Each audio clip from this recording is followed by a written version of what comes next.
Boa noite, irmãos, graça e paz. Nós vamos começar o estudo bíblico de hoje. Mais uma vez estamos na casa do Senhor, viemos aqui para estudar a sua palavra. Eu também quero saudar os irmãos que nos assistem pela internet, que estão ao vivo conosco, ou que vão assistir esse vídeo que vai ficar gravado. Sejam bem-vindos, nós vamos estudar a palavra de Deus nessa noite. Eu quero começar fazendo uma oração, pedindo a bênção e a iluminação do Espírito Santo para o estudo de hoje. Vamos orar?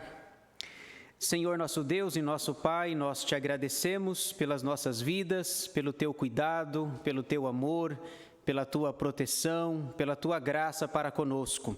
Obrigado pelo dia que o Senhor nos concedeu, pelos nossos afazeres, pelos nossos trabalhos e por estarmos essa noite aqui na tua casa.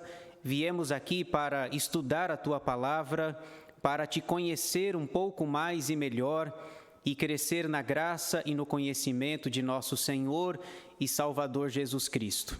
Pedimos a tua bênção, a iluminação do Espírito Santo para o estudo bíblico que nós teremos. Ajuda-nos para que entendamos a tua palavra e que, entendendo-a, possamos praticá-la para a glória do Senhor.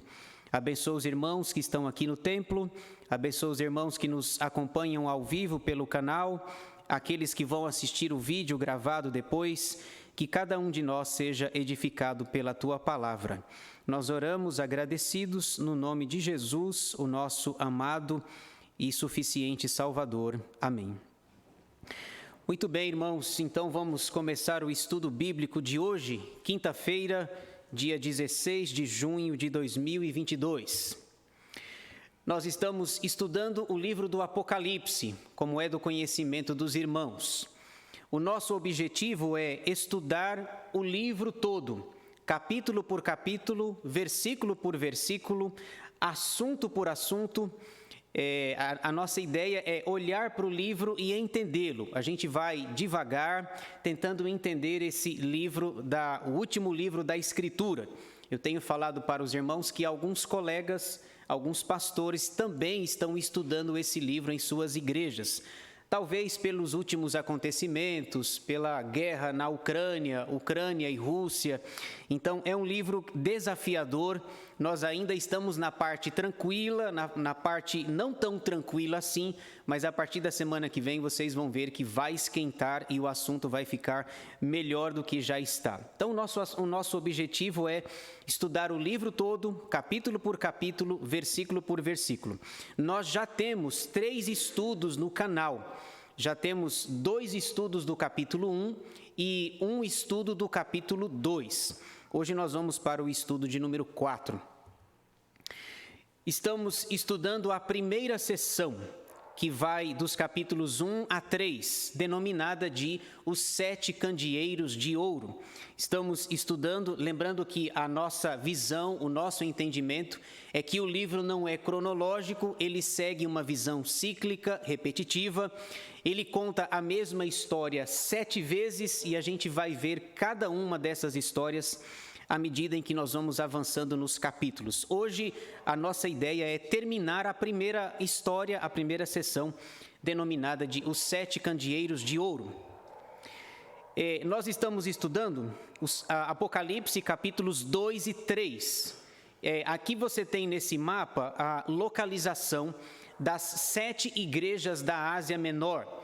Nós já fizemos o exercício, as 7 igrejas ficavam localizadas numa região que nós conhecemos hoje como Turquia. É um país chamado Turquia, cuja capital é Ankara.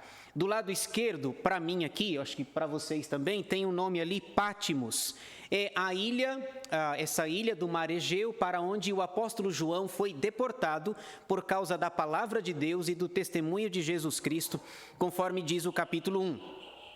Eu coloquei essa setinha para que vocês observem aí aonde ficavam as 7 igrejas, relativamente perto. Então, Éfeso, Esmirna, Pérgamo e Tiatira, Sardes, Filadélfia e Laodiceia. Então, essas 7 igrejas ficavam localizadas na Turquia. Lembrando que não eram 7 igrejas, havia mais de 7, havia pelo menos 9, mas João quer trazer para nós um ensinamento, uma ideia por trás do número 7. Vamos lá. A estrutura das 7 cartas. Só para que os irmãos, eu já falei isso aqui, inclusive eu acrescentei um detalhe, porque relendo, e veja que eu já estudo Apocalipse já tem alguns anos, e cada vez que eu mexo, eu descubro coisas novas. Eu disse na semana passada que a estrutura das cartas tem 4 partes, mas eu descobri mais uma. Estudando, relendo, descobri mais uma. Então, a estrutura das 7 cartas, elas estão divididas em 5 partes. Basicamente, são elas. Primeira, a apresentação de Jesus. Segunda, o elogio de Jesus. Terceira, a crítica de Jesus. Quarta, a exortação de Jesus.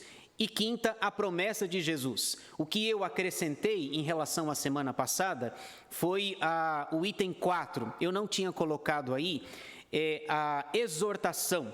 E aí, como vocês já sabem, eu gosto muito de sigla. As siglas nos ajudam bastante a entender. Agora sim, eu consegui criar uma sigla. Essa sigla é nova, ela não estava na semana passada. A sigla é essa daqui, veja só. A estrutura das cartas, no caso, né, a estrutura forma a sigla AECEP. Então, para 7 cartas, você percebe essa estrutura do AECEP. Eu vou ler para vocês aqui. Letra A, de apresentação. E, de elogio. C, de crítica. E, de exortação. E P, de promessa. Então, as 7 cartas, elas têm basicamente essa estrutura. 5 partes, a sigla AECEP, que é para você não esquecer mais. Uma apresentação, um elogio, uma crítica, uma exortação, uma promessa. É bem verdade que você não encontra em todas as cartas essas 5 partes.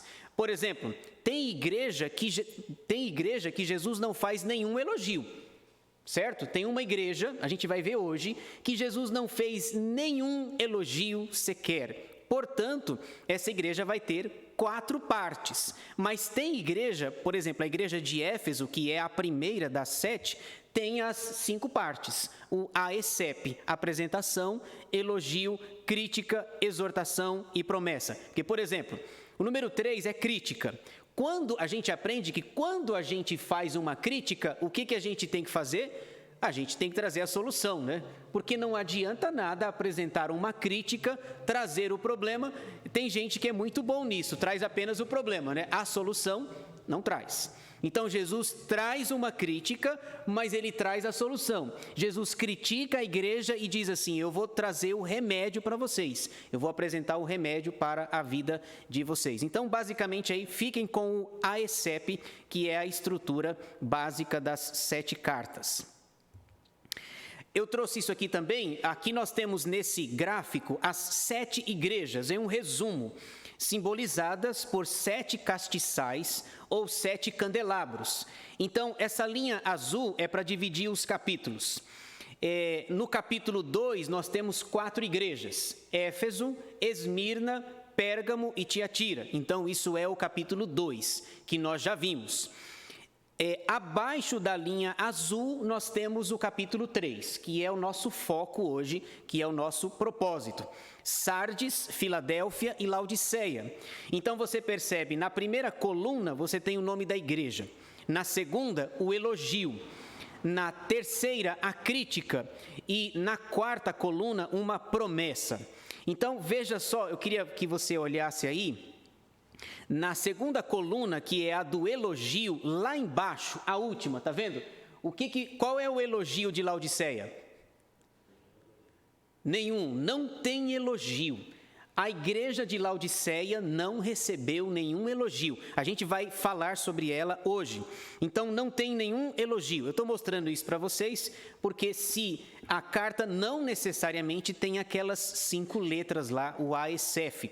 Essa daqui, na verdade, Laodiceia é a única que não recebe elogio. Jesus não fez nenhum elogio para a igreja. E eu vou dizer uma coisa, mais para frente eu vou enfatizar mais. Talvez a maioria de nós aqui gostaria de ser membro da igreja de Laodiceia.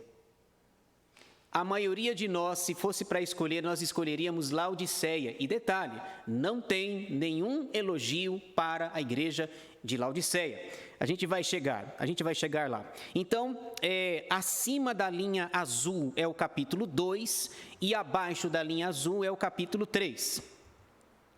Tendo dito isso, nós vamos então considerar o capítulo 3, que são as últimas 3 igrejas: Sardes, Filadélfia e Laodiceia, ok? Então, basicamente, é o que nós vamos falar dessas 3 igrejas: Sardes, Filadélfia e Laodiceia. Eu queria convidar você para que abra a sua Bíblia e deixe-a aberta no capítulo 3. Você que está em casa também, deixe a sua Bíblia aberta, ou o seu celular ligado. Eu sou da moda antiga, eu prefiro ainda a Bíblia de papel, prefiro aí que você pode fazer as anotações, mas nos acompanhe, você que está em casa. Qual que é a minha ideia? Só para a gente se familiarizar com o texto, nós vamos ler agora todo o capítulo, ok? E eu queria pedir a ajuda de vocês. Nós não estamos no culto, mas eu queria fazer uma leitura alternada com vocês aqui, ok? Para todo mundo participar. Eu leio os versículos ímpares e os irmãos os pares, para que nós leiamos a carta inteira, o capítulo inteiro, melhor dizendo, para que a gente já se familiarize com o texto. Então vamos ler aí o capítulo 3 todinho. Eu leio os ímpares e os irmãos leem os pares, tá bom? Diz assim a palavra de Deus. Ao anjo da igreja em Sardes escreve: estas coisas diz aquele que tem os 7 Espíritos de Deus e as 7 estrelas. Conheço as tuas obras, que tens nome de que vives e estás morto.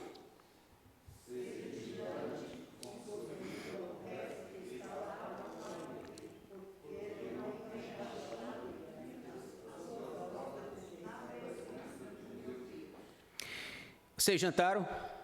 Jantaram? Todo mundo aí? Certo. 3. Lembra-te, pois, do que tens recebido e ouvido, guarda-o e arrepende-te. Porquanto, se não vigiares, virei como ladrão, e não conhecerás de modo algum em que hora virei contra ti.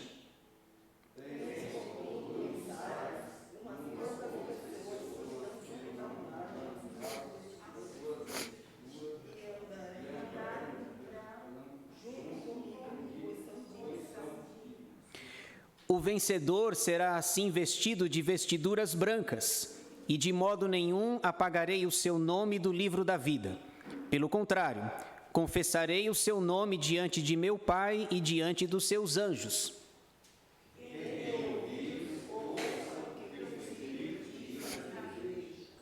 Ao anjo da igreja em Filadélfia escreve: estas coisas diz o santo, o verdadeiro, aquele que tem a chave de Davi, que abre e ninguém fechará, e que fecha e ninguém abrirá.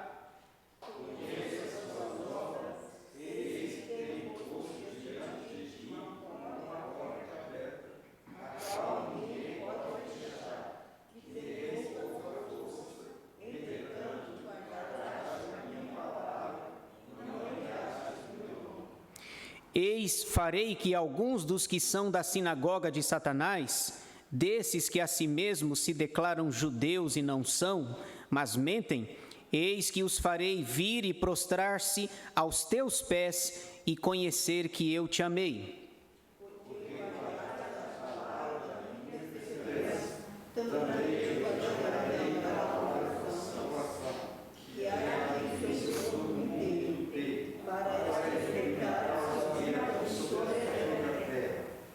Venho sem demora, conserva o que tens, para que ninguém tome a tua coroa.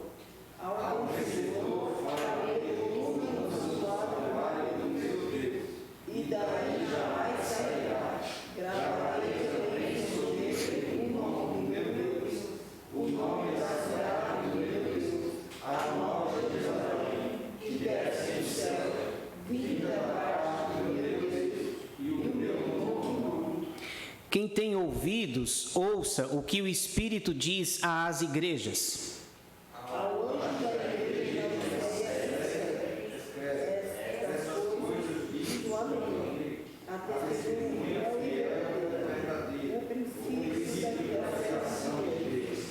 Conheço as tuas obras, que nem és frio nem quente. Quem dera fosses frio ou quente. Assim como és morno, nem és quente, nem frio. Estou a ponto de vomitar a minha boca.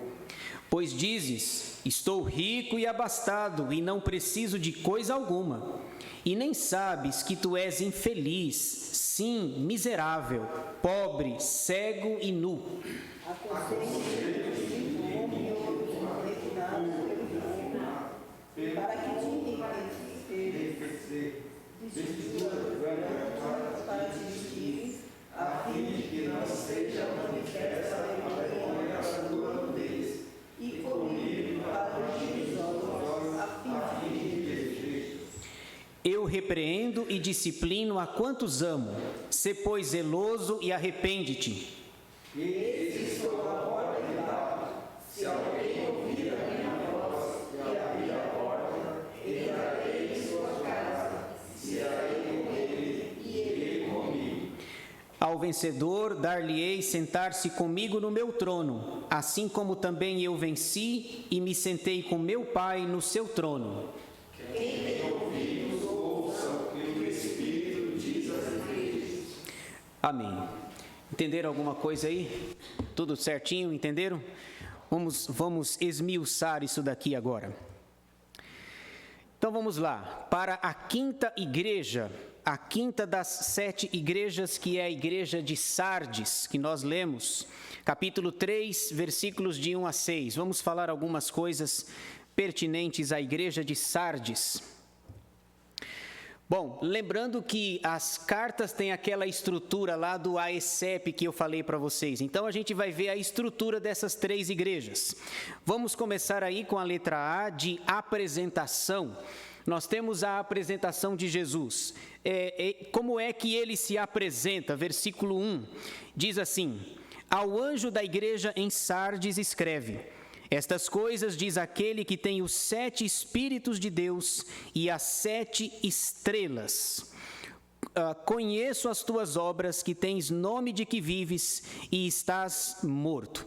Bom, na apresentação eu tenho falado para os irmãos que quando Jesus fala, quando ele se apresenta para a igreja, ele fala alguma coisa que tem a ver, que tem ligação com alguma característica ou da igreja ou da cidade.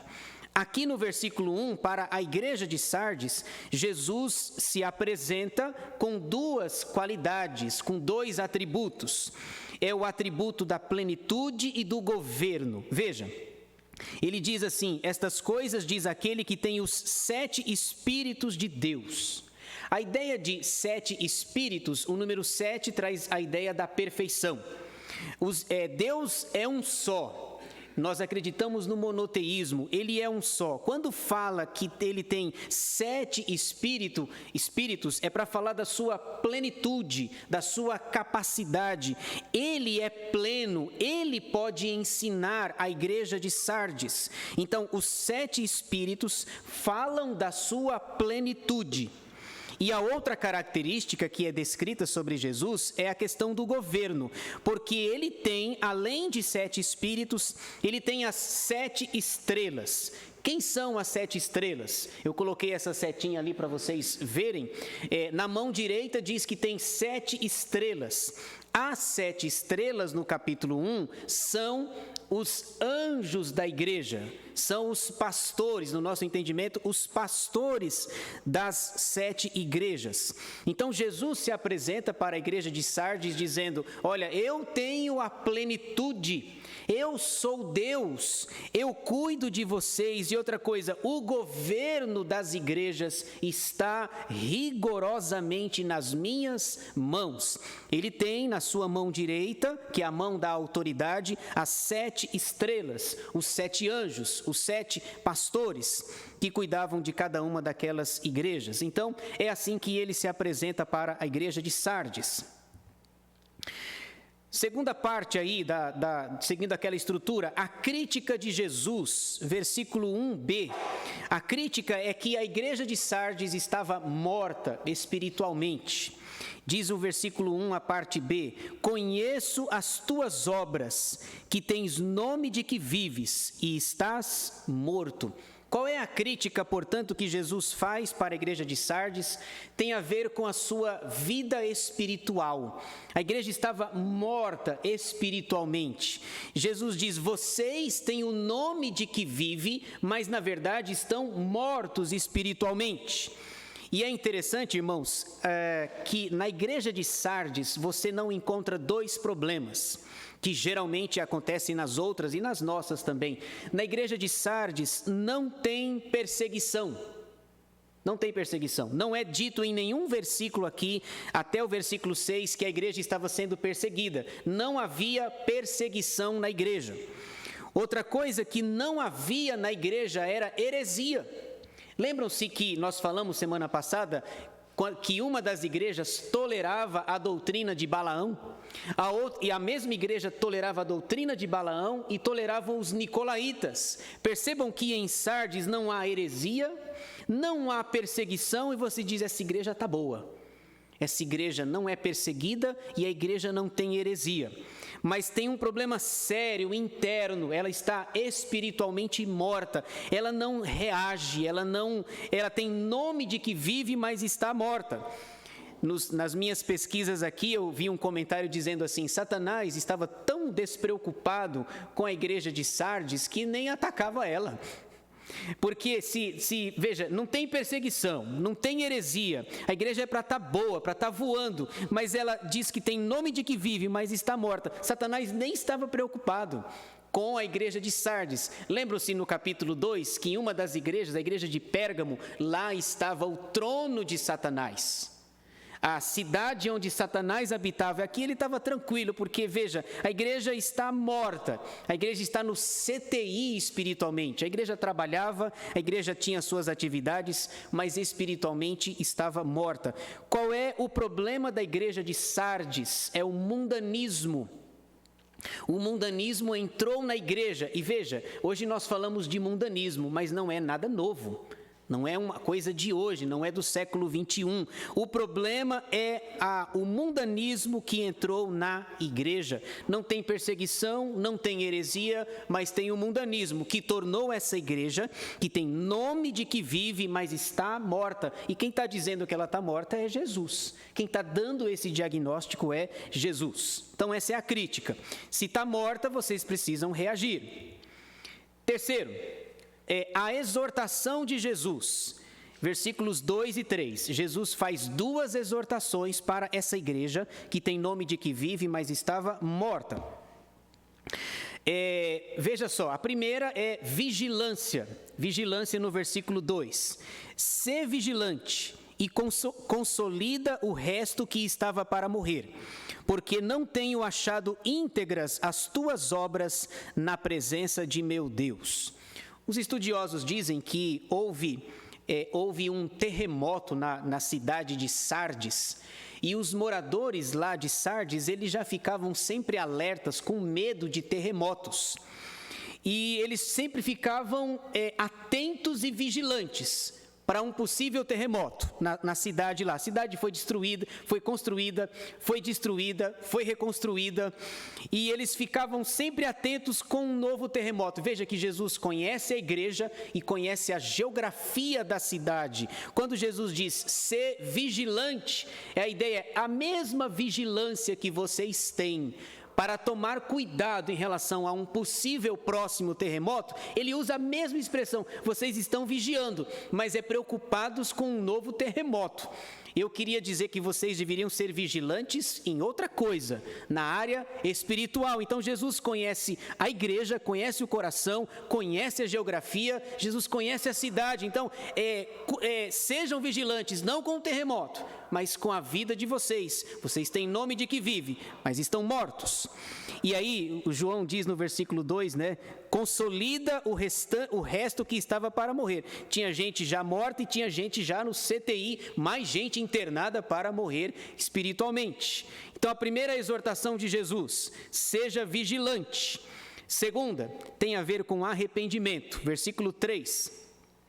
Lembra-te, pois, do que tens recebido e ouvido. Guarda-o e arrepende-te, porquanto se não vigiares, da mesma forma que vocês vigiam em relação aos terremotos, virei como ladrão, e não conhecerás de modo algum em que hora virei contra ti. A segunda exortação de Jesus é: vocês precisam se arrepender. Vocês não têm perseguição no meio da igreja, não têm heresia no meio da igreja, mas vocês abraçaram o mundanismo. Qual é a exortação que ele faz? Portanto, vigiem. E outra coisa, se arrependam. Se arrependam de seus pecados, mudem suas vidas, para que eu não venha a agir com vocês como ladrão, repentinamente. A figura do ladrão é algo repentino. Muito bem. Veja, o quarto ponto, o elogio de Jesus para a igreja. O elogio está no versículo 4, tem a ver com fidelidade. A igreja era fiel. Tens, contudo, em Sardes umas poucas pessoas que não contaminaram as suas vestiduras e andarão de branco junto comigo, pois são dignas. A ideia, o elogio aqui é a fidelidade de alguns. Isso aqui é interessante. No meio da igreja, você tem pessoas santas, fiéis, pessoas que estão mortas espiritualmente e pessoas que estão no CTI espiritual. No meio na mesma igreja, você tem pessoas santas, fiéis, que lutam, que se dedicam. E Jesus diz, quem está dizendo é Jesus, né? Tem algumas pessoas, poucas pessoas no meio da igreja de Sardes não contaminaram as suas vestes. Ou seja, eles são fiéis, vivem em santidade. E por isso vocês vão andar de branco comigo. Lembram lá no capítulo 1, quando Jesus aparece, qual é a cor da roupa que ele está vestindo? Branco. Branco é a ideia da pureza, da santidade, é uma vida de santidade. E Jesus elogia poucas pessoas não contaminaram suas vestes, não abraçaram o mundanismo. Então, esse é o elogio feito para a igreja de Sardes. Número 5. A promessa, aquela estrutura lá do AECEP, as 5 letras. A promessa de Jesus, a promessa é de felicidade, versículo 5. Veja aí o que diz o versículo 5. O vencedor será assim vestido de vestiduras brancas, e de modo nenhum apagarei o seu nome do livro da vida. Pelo contrário, confessarei o seu nome diante de meu Pai e diante dos seus anjos. A promessa de Jesus para aqueles que não abraçaram o mundanismo, para aqueles que não macularam suas vestiduras, é uma promessa de felicidade. Felicidade, vestido de vestiduras brancas, e a ideia de modo nenhum apagarei o nome do livro da vida. Jesus está prometendo vida eterna, salvação, vida plena, vida maiúscula, vida em abundância. E Jesus faz uma outra promessa maravilhosa, né? A ideia de confessarei o seu nome diante do meu Pai. Para essas poucas pessoas de Sardes, Jesus vai confessar o nome delas diante do Pai. Agora é interessante que o que Jesus está dizendo aqui, ele já havia dito quando ele ainda estava na terra. No seu ministério terreno, Jesus falou a mesma coisa, e eu queria que você abrisse a sua Bíblia lá. Alguém pode ler Mateus 10. Mateus 10, 32 tem a mesma coisa que Jesus está dizendo aqui. Veja, Mateus 10, 32. Alguém leia, por favor. Jesus faz a mesma promessa.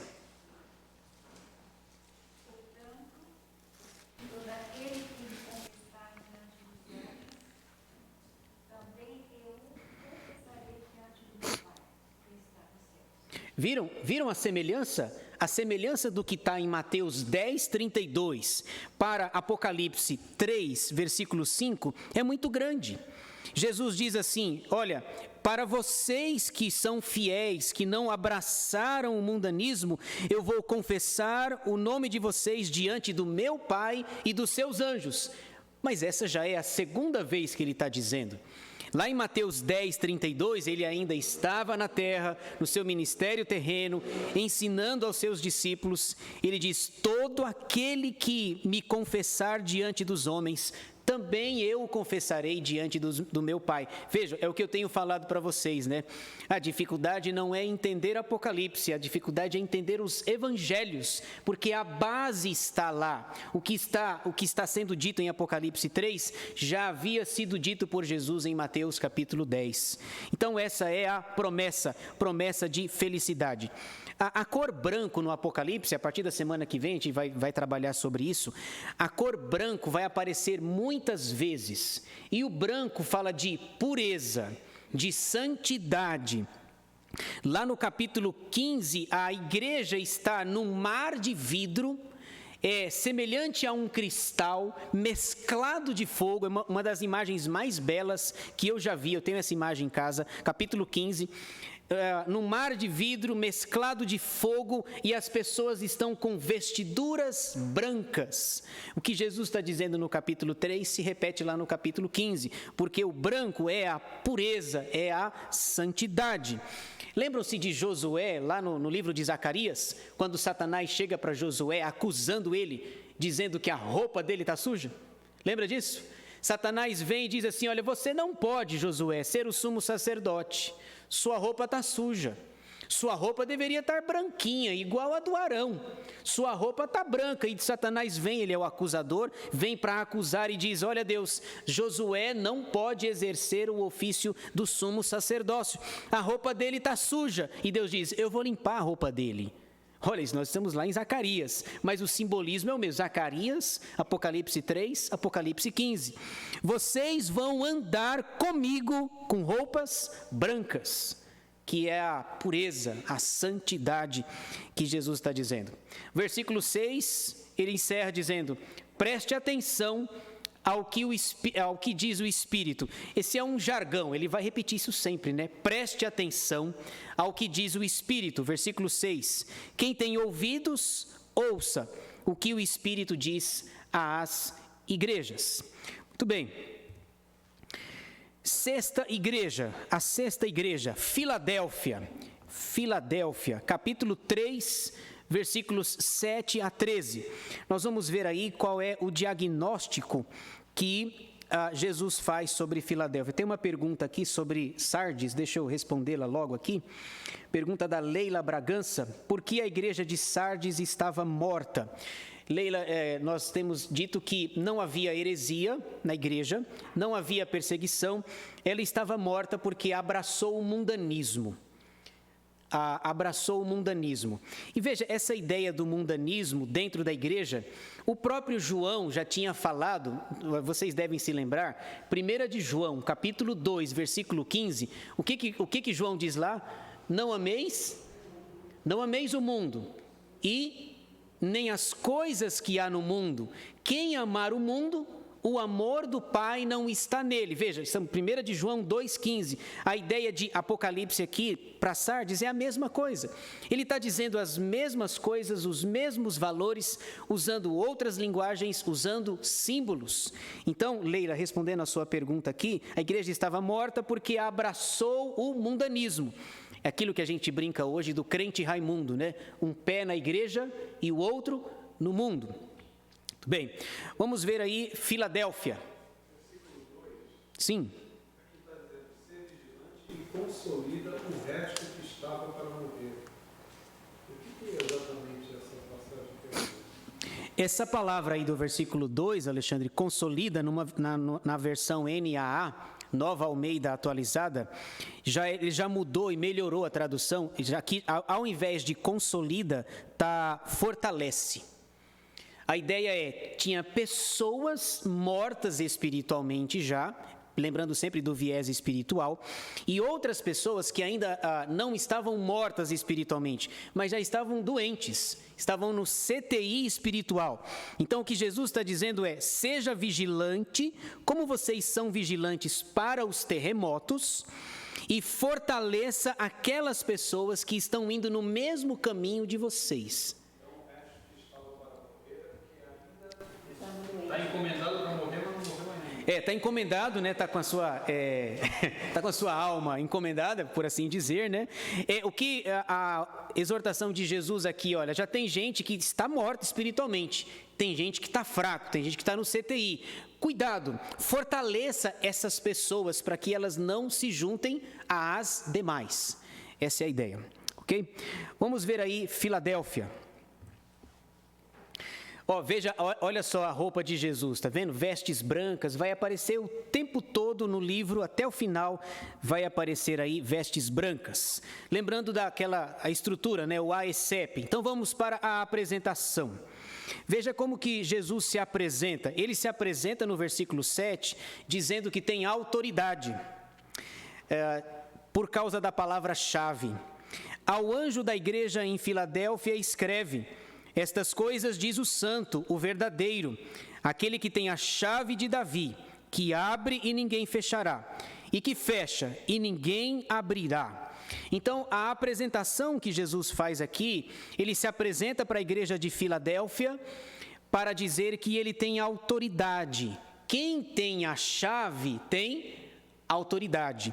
E não é uma chave qualquer, é a chave de Davi. A chave de Davi é para remeter a gente lá no Antigo Testamento, que ele é a raiz de Davi. O profeta Isaías fala que é do tronco, da raiz de Davi, que virá o Messias.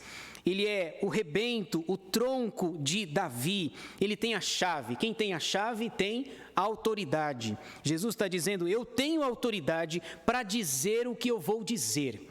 Nos versículos seguintes, ele pode, quando ele abre a porta, e lá em João, acho que é João capítulo 10, se eu não me engano, lembra que Jesus diz: eu sou a porta.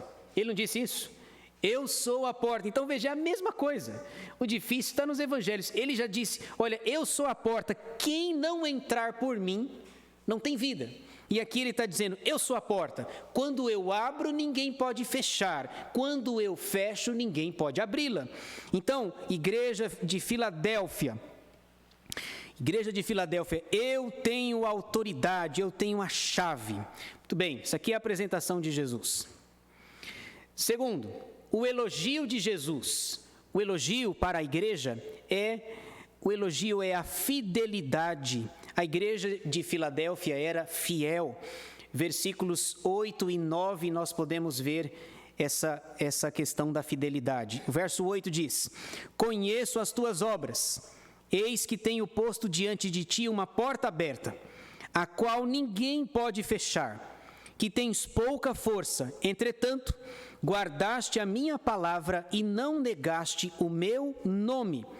A igreja é fiel, a igreja era fiel, e é interessante que a igreja de Filadélfia, das 7, era a mais fraca, a mais pobre, que talvez nenhum de nós escolheria a igreja de Filadélfia. A igreja é fraca. Jesus diz claramente: você tem pouca força, você é fraca, talvez pelo tamanho da igreja, a igreja fosse pequena, talvez pouca força no sentido da sua membresia, talvez a igreja fosse formada por escravos, muitos escravos se convertiam naquela época. O fato é que Jesus diz: vocês são fracos. E o que me impressiona nas cartas é o olhar de Jesus, é a perspectiva de Jesus. Jesus não vê como você vê, como eu vejo. A igreja que é forte, para Jesus é fraca. A igreja que é fraca para mim e para Jesus é forte. O diagnóstico, veja, a perspectiva, o olhar clínico de Jesus geralmente é diferente do nosso. Isso aqui a gente pode ilustrar com 1 Samuel 16.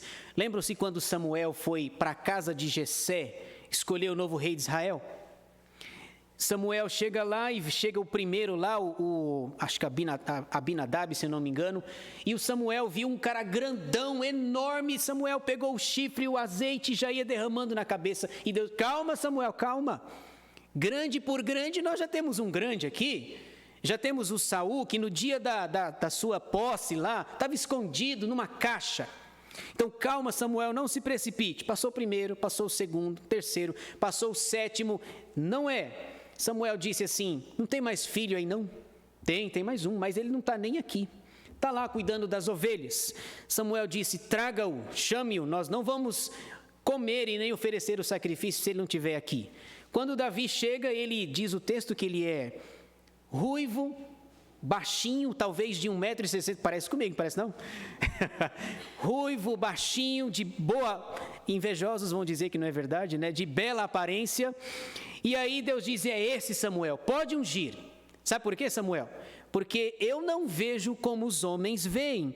O homem vê o exterior, mas eu vejo o coração. E lá na frente, Davi está sendo chamado de o homem segundo o coração de Deus. Portanto, a igreja é fraca, tem pouca força. Mas Jesus diz, para mim você é forte. E para a igreja que se acha forte, Jesus diz, você é pobre, você é fraca, você é miserável. Veja, então essa fidelidade ela é expressa em duas palavras, na palavra porta, a palavra porta que aparece aqui, se Jesus tem a chave, aparece a palavra porta. Paulo fala sobre porta, porta fala de oportunidade. Alguém leia aí, por favor, 1 Coríntios 16. 1 Coríntios 16, 8 e 9, Paulo fala sobre a porta. Alguém pode ler aí, por favor. 1 Coríntios 16, 8 e 9, veja Paulo falando sobre porta.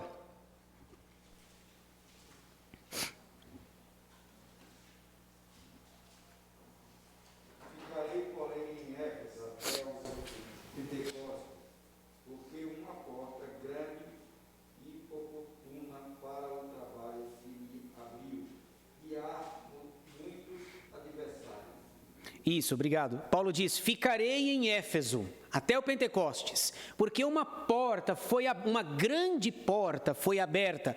Porta, ele não está falando de uma porta literal, é um símbolo para dizer que porta fala de abertura, fala de oportunidade. Uma grande porta, uma grande oportunidade para eu pregar o evangelho foi aberta aqui na cidade de Éfeso. A fidelidade também é expressa na expressão do versículo 8, não negaste o meu nome. Para a igreja de Pérgamo também é dito isso, os moradores lá de Pérgamo, veja aí o capítulo 2, versículo 13, eles também não negaram. 2,13 fala a mesma expressão, diz assim, conheço o lugar em que habitas, onde está o trono de Satanás, e que conservas o meu nome e não negaste a minha fé, ainda nos dias de Antipas, minha testemunha, meu fiel, o qual foi morto entre vós, onde Satanás habita. Então veja essa expressão, e não negaste a minha fé. A igreja de Pérgamo não negou a fé, e a igreja de Filadélfia também não. Qual é o elogio de Jesus? A fidelidade. Versículo 9 fala que, apesar da perseguição, eles se mantinham fiéis e Jesus prostraria os perseguidores. Versículo 9. Eis farei que alguns dos que são da sinagoga de Satanás, desses que a si mesmos se declaram judeus e não são, mas mentem, eis que os farei vir e prostrar-se aos teus pés e conhecer que eu te amei. Sinagoga de Satanás é o seguinte, qualquer localidade, qualquer grupo que se reúna para ensinar algo que não seja a palavra de Deus, Jesus chama de sinagoga de Satanás. Qualquer ensino que é pervertido, que vai contra as Escrituras, deve ser rechaçado, não deve ser considerado. Para Jesus, e Jesus não mede as palavras, né? Para Jesus isso aqui é uma sinagoga de Satanás. A verdade não está sendo ensinada, e sim a mentira. Onde Satanás está, não tem verdade, porque segundo João 8, ele é o pai da mentira. Muito bem. Número 3, a crítica de Jesus. Qual é a crítica? Qual é a crítica? Não, veja, nenhuma crítica. Eu coloquei o versículo 8 para destacar que a igreja tem pouca força. A igreja é fraca, mas para Jesus ela é forte. Veja, quem está dizendo é Jesus. Jesus não encontrou crítica na igreja de Filadélfia. Impressionante. Para a igreja que aos olhos humanos ninguém dava nada, para Jesus, pode ler dos versículos 7 a 13, não tem crítica. Já pensou? Que coisa extraordinária. A igreja é fraca do ponto de vista humano, mas para Jesus ela é força, ela é forte, e Jesus não faz nenhuma crítica. Vamos lá. Número 4. A exortação de Jesus. Qual é a exortação? Alguém já disse o seguinte, que não há nada tão bom que não possa ser melhorado, não é assim? Jesus não fez nenhuma crítica para a igreja, mas Jesus diz assim, não tem crítica, mas eu vou dar uma forcinha para vocês aí, uma exortação, um encorajamento, permaneçam fiéis, até quando? Até a segunda vinda de Jesus. Veja aí, versículo 11, venho sem demora, conserva o que tens, para que ninguém tome a tua coroa. A ideia é, vocês são fiéis, mas permaneçam fiéis até a segunda vinda de Jesus. Para a igreja de Pérgamo é dito, para a igreja de Esmirna é dito a mesma coisa. Veja aí capítulo 2, versículo 10. É o finalzinho, a gente conhece de cor, né? Capítulo 2, versículo 10, a parte B. Sê fiel até a morte e dar-te-ei a coroa da vida.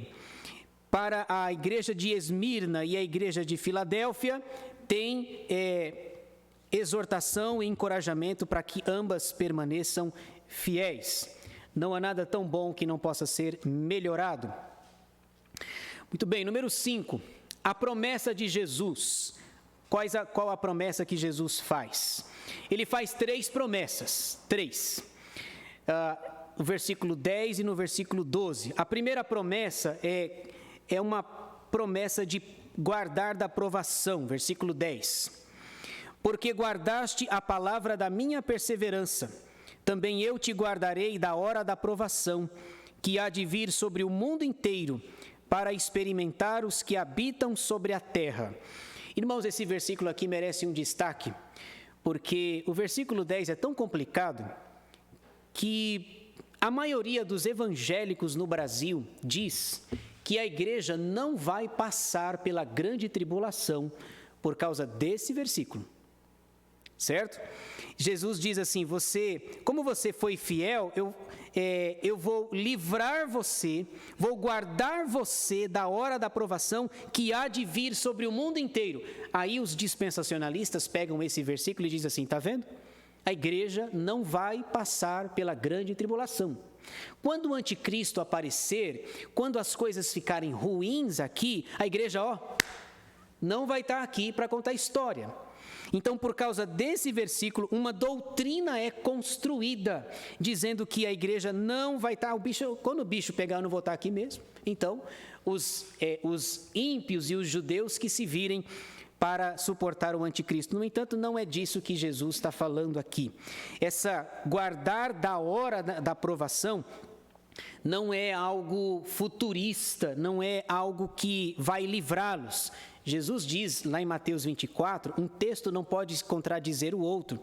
Jesus diz em Mateus 24 que se aqueles dias não fossem abreviados, ninguém suportaria, falando da grande tribulação. Então, nós entendemos que a igreja vai passar pela grande tribulação. Esse versículo deve ser interpretado cuidadosamente. A segunda promessa tem a ver com ser coluna no santuário, versículo 12. Ao vencedor falo-ei coluna no santuário do meu Deus, e daí jamais sairá. A ideia de coluna é de sustentáculo. Aqui nós temos na nossa igreja ali, no fundo, 2 colunas. O que a coluna faz? Ela dá segurança, sustentabilidade. Isso é uma figura. Lá no céu não vai ter coluna. Não vai ter um templo que é segurado por colunas, até porque lá no final, Apocalipse 21, diz que não tem templo, que não tem sol, que não tem noite, que não tem dia. Então, obviamente, aqui coluna deve ser entendido simbolicamente. A ideia da coluna Paulo diz lá em 1 Timóteo que a igreja é coluna e baluarte da verdade, é o sustentáculo. Jesus está dizendo, vocês então vão ser coluna. E a ideia da coluna é para lembra do terremoto lá, que havia lá? Quando tem um terremoto, a coluna precisa ser boa. E Jesus pega de novo a imagem da coluna. Vocês vão ser coluna no santuário do meu Deus, simbolicamente. Número 3. Ter o nome gravado, versículo 12b. diz assim: gravarei também sobre ele o nome do meu Deus, o nome da cidade do meu Deus, a nova Jerusalém que desce do céu, vinda da parte do meu Deus, e o meu novo nome. A ideia de ter o nome gravado também não deve ser entendido literalmente. Não é que Jesus vai marcar a gente, colocar um nome, porque lá no capítulo 19, diz que quando Jesus voltar, ele tem um nome escrito na coxa, né? Rei dos reis e Senhor dos senhores. A ideia não é gravar um nome, tatuar um nome. A ideia de gravar um nome é de pertencimento, ou seja, nós vamos pertencer a Deus, pertencer à cidade do meu Deus, à Nova Jerusalém, e vocês vão receber esse novo nome. A ideia de pertencimento. Tudo isso porque eles são fiéis, porque eles se mantêm fiéis ao nome do Senhor. Versículo 13, novamente o jargão aparecendo aí, né? Preste atenção ao que diz o Espírito. Versículo 13. Quem tem ouvidos, ouça o que o Espírito diz às igrejas. Obviamente, ele não está falando com pessoas surdas, certo? Todo mundo tem ouvido, certo? Essa é uma expressão para dizer assim: preste atenção. Preste atenção no que eu estou dizendo, na maneira como eu me apresentei, na maneira como eu te elogiei, na maneira como eu te exortei, na maneira como eu te encorajei e na promessa que eu fiz para você. Quem tem ouvidos, ouça o que o Espírito diz às igrejas. Ou seja, isso aqui é verdadeiro, que eu estou falando para você. Isso é um estribilho, um jargão que aqui se repete nas 7 igrejas. Para finalizar aqui, vamos para Laodiceia, a 7ª igreja. A imagem é bonita, mas a igreja não era tão bonita assim. 7ª igreja, Laodiceia, capítulo 3, versículos 14 a 22. Como Jesus se apresenta? Veja aí, versículo 14, a apresentação de Jesus. Lembrando que ele está no meio dos 7 candeeiros, que são as 7 igrejas. Ele se apresenta com 2 atributos, no versículo 14. Ao anjo da igreja em Laodiceia escreve: estas coisas diz o Amém, a testemunha fiel e verdadeira, o princípio da criação de Deus. Ou seja, os 2 atributos são os seguintes. O primeiro é o da capacidade. Quando diz que ele é fiel, testemunha fiel e verdadeira, está falando da capacidade que ele tem para dizer o que ele vai dizer, para apresentar os elogios que ele vai apresentar. No caso aqui não tem elogio, né? Para falar das exortações que ele vai fazer. Ele tem capacidade, sabe por quê? Ele é o Amém, com letra maiúscula, ele é o Amém, ele é testemunha fiel e ele é verdadeiro. Jesus é a testemunha verdadeira. Eu sou o caminho, a verdade e a vida. E ninguém vem ao Pai senão por mim. Verdade, a palavra verdade, verdadeira, ele já havia dito lá no Evangelho de João. O segundo atributo é que ele se apresenta como Criador, o princípio da criação de Deus. Tem gente que entende que está falando que Jesus foi o primeiro a ser criado. Não é o que nós entendemos. O princípio da criação ele estava lá no princípio. Ele criou todas as coisas. No Evangelho de João, no capítulo 1, diz: no princípio era o verbo, e o verbo estava com Deus, e o verbo era Deus. Todas as coisas foram criadas por meio dele, e sem ele nada do que foi feito se fez. Veja, ele está repetindo o que já foi dito pelo próprio João no seu Evangelho. Então ele se apresenta como alguém que tem a capacidade e alguém que é o Criador. A crítica para a igreja de Laodiceia. Veja, Laodiceia, irmãos, era a igreja mais rica. Laodiceia é a igreja mais rica de todos. Por isso que eu falei lá atrás que talvez você gostaria de ser membro da igreja de Laodiceia. Igreja mais rica, mais abastada, e eles se consideravam assim. Eles se consideravam muito bons, e Jesus diz assim: coitado de vocês. E é interessante, a gente se impressiona com a fachada, não é verdade? Quando você fala de igreja aqui em São Paulo, por exemplo, você já logo lembra de igrejas grandes aqui, no contexto presbiteriano. Tem igreja de Pinheiros, tem igreja da Penha, que são referências na nossa região. Não estou dizendo que elas são ruins, mas aqui, Laodiceia, pela sua aparência externa, fazia uma falsa propaganda. Achavam-se bons, mas Jesus, diz o texto que Jesus estava a ponto de vomitar os laudicenses da sua boca. Veja aí a crítica. Qual é a crítica? Frieza espiritual. Veja que uma igreja estava morta, outra igreja está fria. Veja aí versículos 15 a 17. Conheço as tuas obras, que nem és frio nem quente. Quem dera fosses frio ou quente. A gente já ouviu muito esse versículo aqui, talvez não entenda nada, né? Agora, veja, deixa eu falar do 16 também. Assim, porque és morno e nem és quente nem frio, estou a ponto de vomitar-te da minha boca.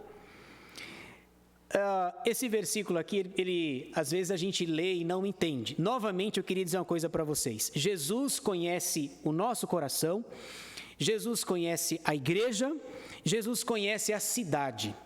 Por que Jesus está falando da água fria e da água quente aqui? Havia naquela época 3 igrejas, Colossos, Hierápolis e Laodiceia. Na cidade de Colossos e de Hierápolis, na cidade de Colossos havia águas frias, águas boas. Na cidade de Hierápolis haviam águas térmicas, águas quentes. Quando você pega Colossos e Hierápolis, água fria com água quente, e Laodiceia estava embaixo. Essas águas, elas iam descendo montanha abaixo. Lá em Colossos, essa água fria servia para matar a sede dos colossenses. Lá em Laodiceia, lá em Hierápolis, a cidade era conhecida como se fosse hoje para a gente Caldas Novas. Não tem Caldas Novas lá em Goiás? Que são uma cidade com águas térmicas, águas quentes. Você tem a água lá, tem uma piscina, tem uma mesa, você fica dentro da água lá.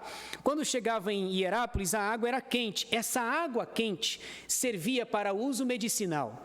Então, lá em Colossenses, a água fria matava a sede dos moradores. Lá em Hierápolis, a água quente servia para curar os moradores de Hierápolis. Quando chegava em Laodiceia, a água estava morna, descendo montanha abaixo. E a água morna serve para quê? Para nada. Não é assim?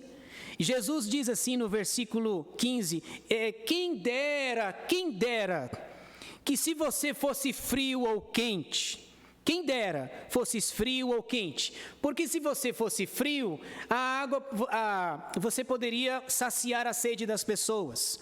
Se você fosse quente, você poderia curar as pessoas. Mas o que eu faço com vocês, com água morna? Água morna não serve para nada. E aí Jesus conhece a igreja, conhece as pessoas, conhece a cidade, conhece os rios. E Jesus diz assim, como vocês são mornos, estou a ponto de vomitar vocês da minha boca.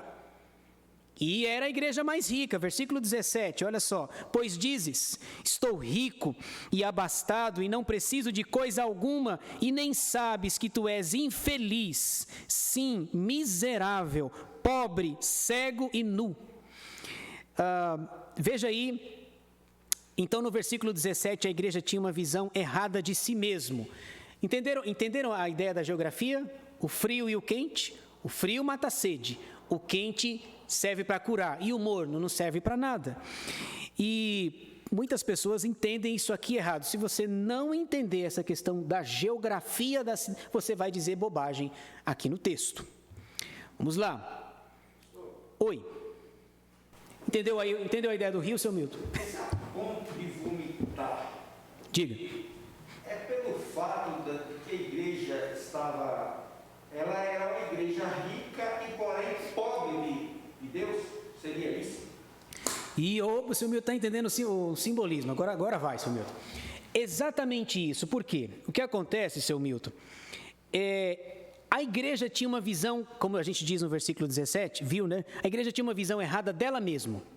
A igreja se considerava rica, muito, e era rica mesmo, rica financeiramente.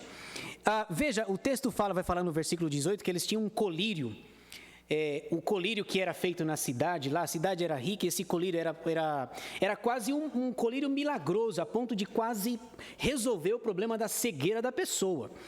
Então, a cidade se orgulhava da riqueza, se orgulhava do colírio, com esse colírio dava muito, Jesus vai falar até do colírio, a gente vai ver daqui a pouco.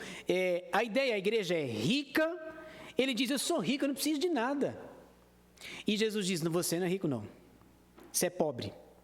Inclusive está no versículo, você é infeliz, você é miserável, ela diz que é rica, Jesus diz que é pobre.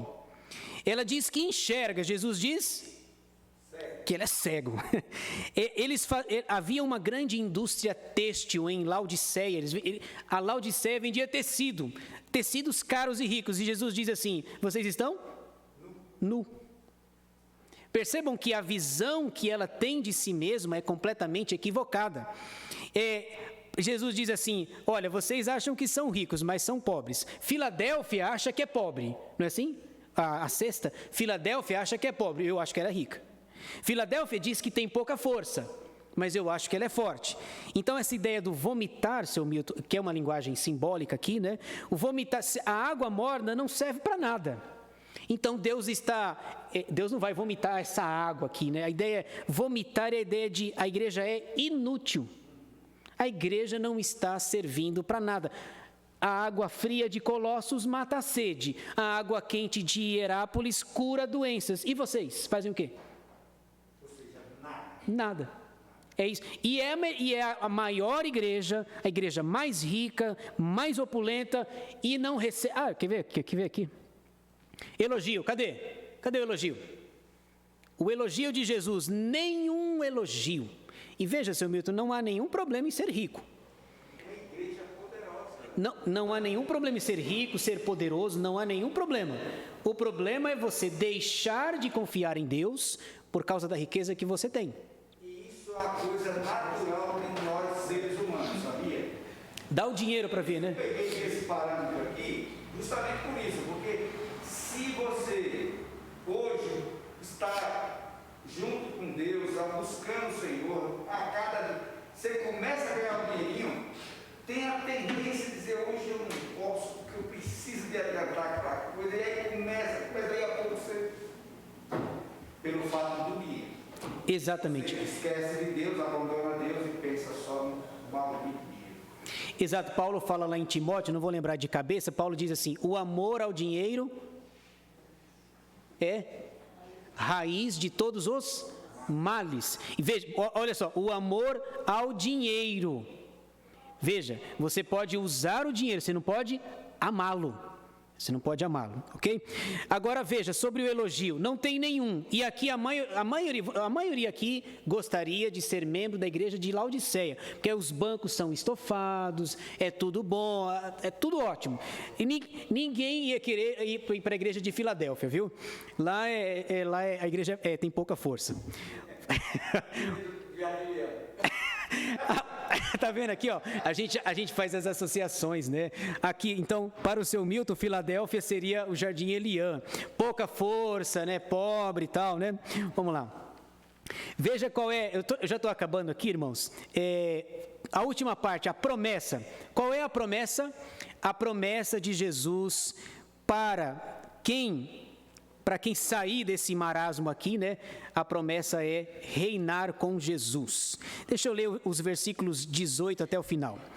Aconselho-te que de mim compres ouro refinado pelo fogo para te enriqueceres, vestiduras brancas para te vestires, a fim de que não seja manifesta a vergonha da tua nudez, e colírio para ungires os olhos, a fim de que vejas, por causa do colírio que era famoso lá. Eu repreendo e disciplino a quantos amo, sê pois zeloso e arrepende-te. Eis que estou à porta e bato. Se alguém ouvir a minha voz e abrir a porta, entrarei em sua casa e cearei com ele e ele comigo. Agora vem a promessa. A promessa é reinar com Cristo. Ao vencedor, se é que vai ter vencedor nessa igreja aqui, né? Ao vencedor, dar-lhe-ei sentar-se comigo no meu trono, assim como também eu venci e me sentei com meu Pai no seu trono. Qual é a promessa para o vencedor? Reinar. Reinar com Cristo no seu trono. Agora, essa ideia de reinar também não é novidade. Jesus já tinha falado lá em Mateus. Alguém leia Mateus, por favor. Mateus 19, 28. Falando sobre reinar.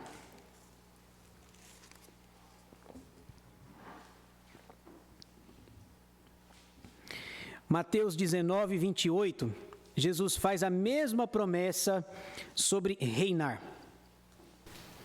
Jesus lhe respondeu: em verdade vos digo que vós, os que me servistes, quando na regeneração o Filho do Homem se assentar no trono da sua glória, também vos assentarei em 12 tronos para julgar as 12 tribos de Israel. Perceberam o texto que lido pela Heloísa, a semelhança que tem Mateus 19, 28 com esse texto aqui? Jesus diz, vocês vão sentar em tronos, vão julgar as 12 tribos de Israel e vão reinar ao vencedor. Vocês vão sentar-se comigo no meu trono, assim como também eu venci e me sentei com meu Pai com meu Pai no seu trono. Versículo 22, o jargão de sempre, preste atenção ao que diz o Espírito. Versículo 22, quem tem ouvidos, ouça o que o Espírito diz às igrejas. Muito bem, finalizamos aqui, esse aqui é o capítulo 3. Nós então enfatizamos a igreja de Sardes, Filadélfia e Laodiceia. Aí, qual era a igreja de Sardes, qual era o problema? A igreja estava morta espiritualmente. A igreja de Filadélfia se considerava pobre, que tinha pouca força, mas Jesus elogia. A igreja de Laodiceia se considerava rica, e Jesus diz, você é pobre, você é cega, miserável, infeliz e nu. Sabe, 5 coisas que são ditas por Jesus. Eu recomendo que você compre o meu colírio, que você use as minhas vestes. Eu recomendo que você preste atenção em mim. Então, essas 3 igrejas aqui.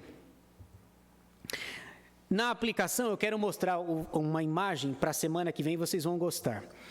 Na aplicação, eu destacaria esses 2 versículos que me chamaram a atenção. O primeiro versículo é uma exortação, que serve para nós. E o segundo versículo é um convite. A exortação é o versículo 2. Apocalipse 3:2 diz assim, sê vigilante e consolida o resto que estava para morrer, porque não tenho achado íntegras as tuas obras na presença do meu Deus. Qual é a exortação? Seja vigilante. Isso serve para você, serve para mim, serve para nós. E agora um convite. Apocalipse 3:20. Eis que estou à porta e bato.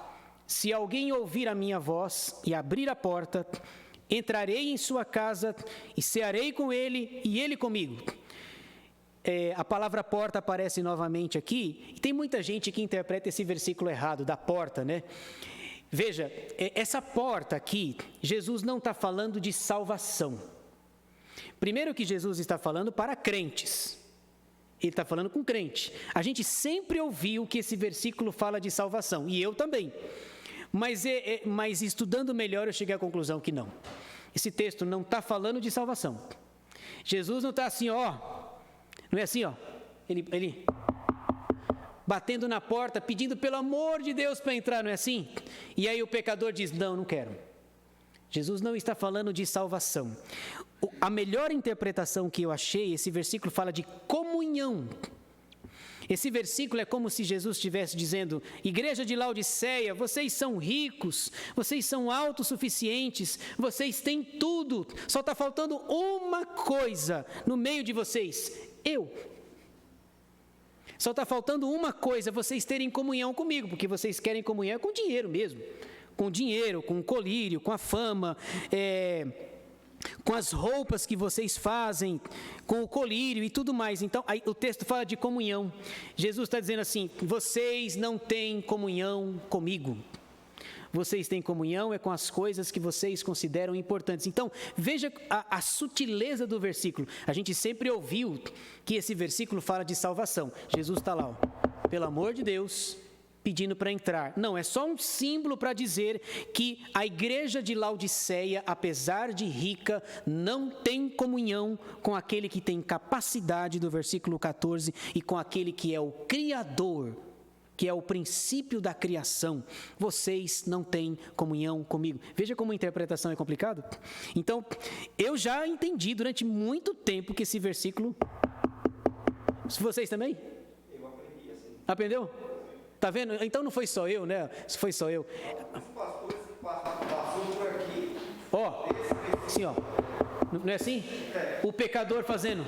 Deixa eu entrar, pelo amor de Deus. Aí Jesus dizendo, né? E o pecador, não.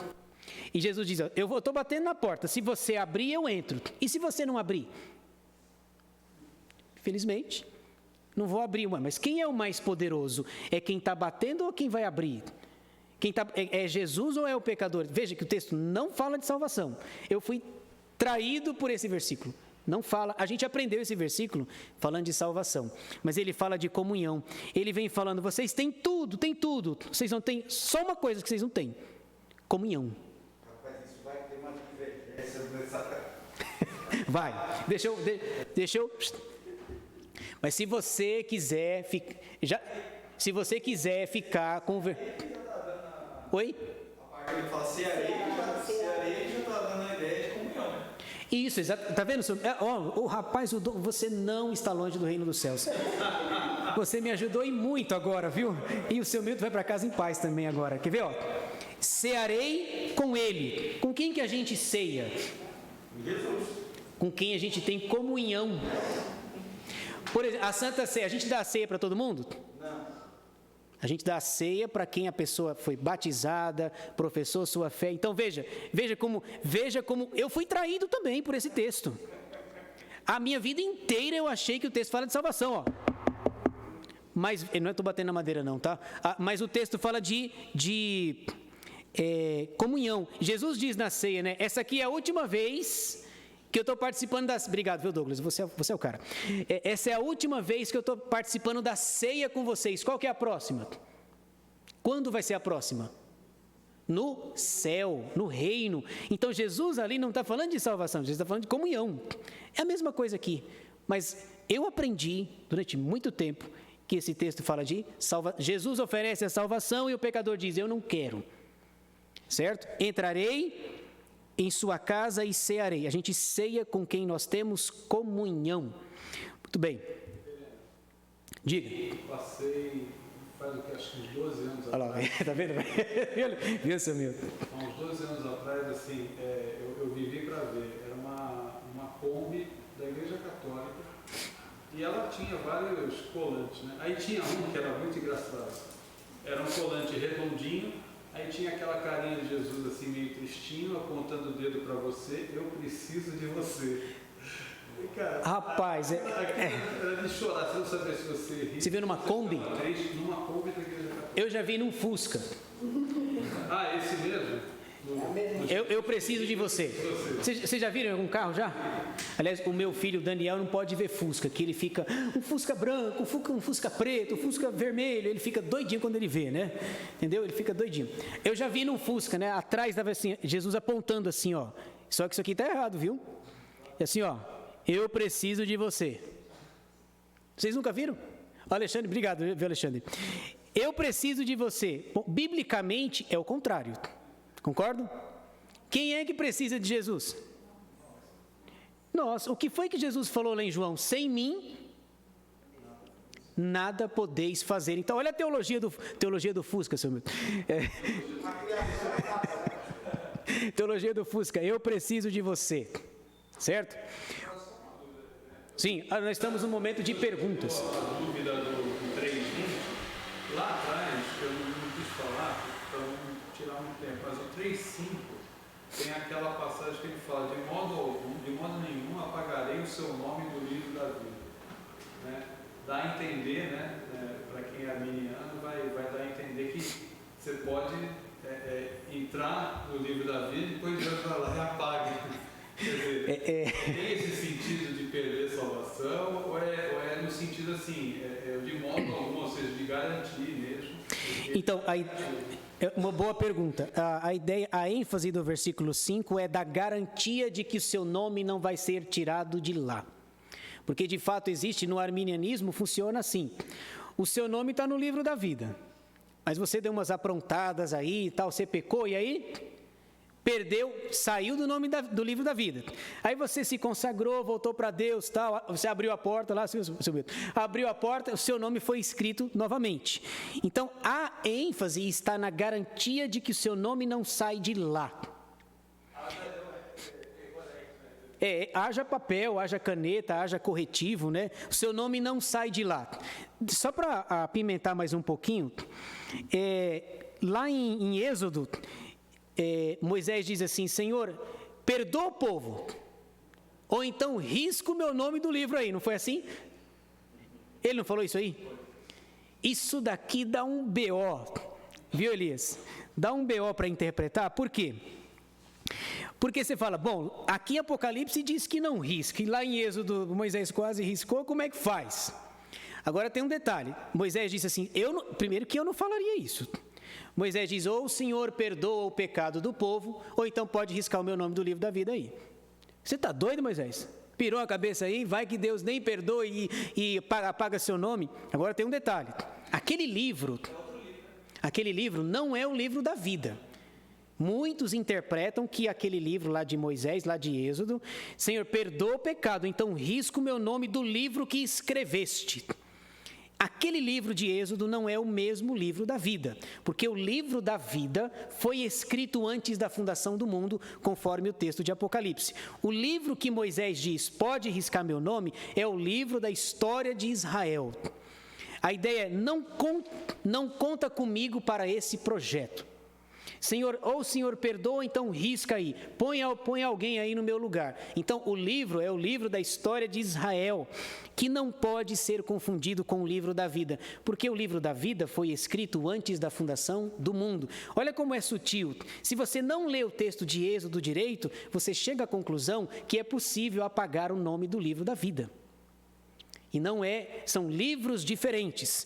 Então, Alexandre, a ideia é a garantia de que não tem como o seu nome ser apagado dali. Ok? Tem só mais uma pergunta aqui, tem a Leila, outra pergunta da Leila. Jesus não era amigo de Zaqueu? Como? Como explicar isso? Deixa eu ver se eu entendi Hã? Ô Leila, me ajuda aí, eu estou tentando terminar aqui, Leila. Leila Bragança, lá de... Eu estou tentando terminar aqui, viu? Eu vou deixar o seu Milton responder essa daqui, viu? Quer não, seu Milton? Toma esse abacaxi. Esse abacaxi é seu. Você vê aqui, a gente fala assim, segura o abacaxi também é simbólico, tá vendo? Jesus não era amigo de Zaqueu, como explicar isso? Onde é que você encontrou o Zaqueu aqui, Leila? Mas vamos lá. Jesus, não sei nem como é que eu explico isso. Diz os evangelhos que Jesus era criticado porque ele era amigo dos publicanos e pecadores. Talvez a saída que eu encontre seja essa, Leila. Ele era amigo dos publicanos e pecadores.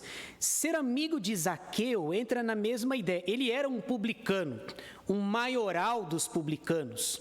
Agora, ser amigo não significa fazer as mesmas coisas que os publicanos faziam, que os pecadores faziam. Amigo é a ideia de Jesus ir até lá.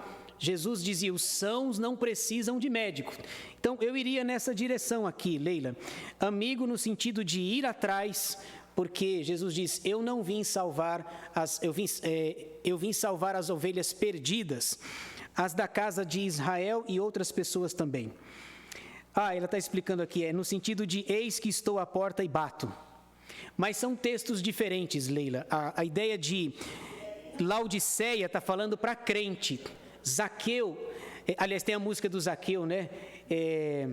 Entra na minha casa, entra na minha vida, isso é uma desgraça. Vocês nunca ouviram isso, não? Em todo lugar que você ia, misericórdia. Quando eu vi isso aí, eu falava assim, eu falava, entra logo, miserável. Não não aguentava, não. Entra na minha casa, entra na minha vida, faz um milagre em mim, tá vendo? Faz um milagre. Então, eu diria que há essa distinção, Leila, porque Laodiceia fala para crente, e Jesus tem comunhão com crente. E Zaqueu era um descrente. Ali, o coração de Zaqueu é compungido, é transformado pela graça de Deus e ele se torna uma nova criatura. Mas eu entendo que são casos diferentes. Deixa eu só fazer uma propaganda aqui. Semana que vem, para quem está conosco no canal, nós temos 16 pessoas com a gente aqui. Isso aqui é a propaganda da semana que vem. Próximo estudo, o meu pedido para vocês é para que vocês leiam o capítulo 4. O capítulo 4 é quente. Essa imagem aqui, vocês vão ler, são 11 versículos. Aqui, só para vocês terem uma ideia, aqui tem toda a história da humanidade. E eu vou dizer mais para vocês, você está nessa imagem aí, certo? Aliás, uma coisa interessante, eu vi no canal, eu já dei esse estudo de forma panorâmica. Esse aqui quando eu dei esse estudo, é o vídeo que tem mais visualização no nosso canal, é essa imagem aqui. Semana que vem nós vamos falar só sobre essa imagem, correndo riscos de não dar conta. Aqui tem, eu vou mostrar para vocês aqui, vamos ver se vocês estão vendo. Aqui tem, vocês estão vendo o Pai aí? Está vendo o Pai? Aí tem o Deus Pai, tem Jesus, estão vendo Jesus aí? Viu, Lúcio? Viu? Está vendo o Pai? Onde é que ele está? Tá. Cadê Jesus? Cadê Jesus? Jesus está aí. Está na sua cara aí, viu? Está num dos anjos ali, tá? Certo. E o Espírito Santo também, cadê ele? E agora outra pergunta, você está ali, você consegue se achar ali? Aquelas pessoas ali, né? Então veja, semana que vem o meu pedido é leiam o capítulo 4. O capítulo 4 fala sobre o trono de Deus. E o meu tema provavelmente será Deus está no trono. E aqui tem toda a história da humanidade. Aqui tem desde o Éden até a volta de Jesus. Tudo está aqui. Toda a história da humanidade, eu vou mostrar para vocês semana que vem. O Pai está aí, Jesus está aí, é que vocês não estão vendo, mas Ele está aí. Jesus está aí, o Espírito Santo está aí. Toda a igreja do Antigo Testamento está aí, toda a igreja do Novo Testamento está aí, todos os anjos estão aí. Vocês estão vendo, não? Estão vendo, não? Está tudo aí. Tudo aí, mas isso é cena para semana que vem. Semana que vem a gente... Rapaz, eu vou criar uma sessão. Você não viu não, seu Milton? Você não viu não aí? Tá vendo não? Pois é, o Pai está aí, Jesus está aí, o Espírito, o Senhor está aí, todo...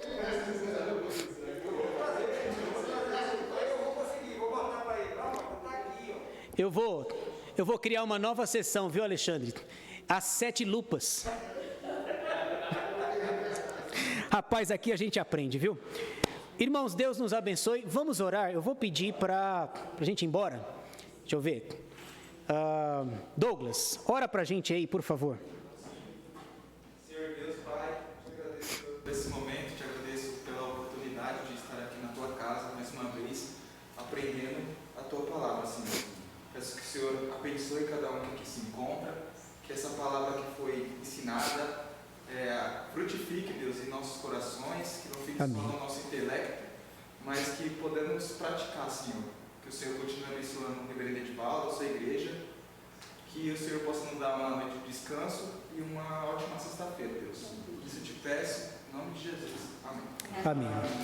Deus nos abençoe, irmãos. Você que nos assiste, desejamos a todos uma boa noite.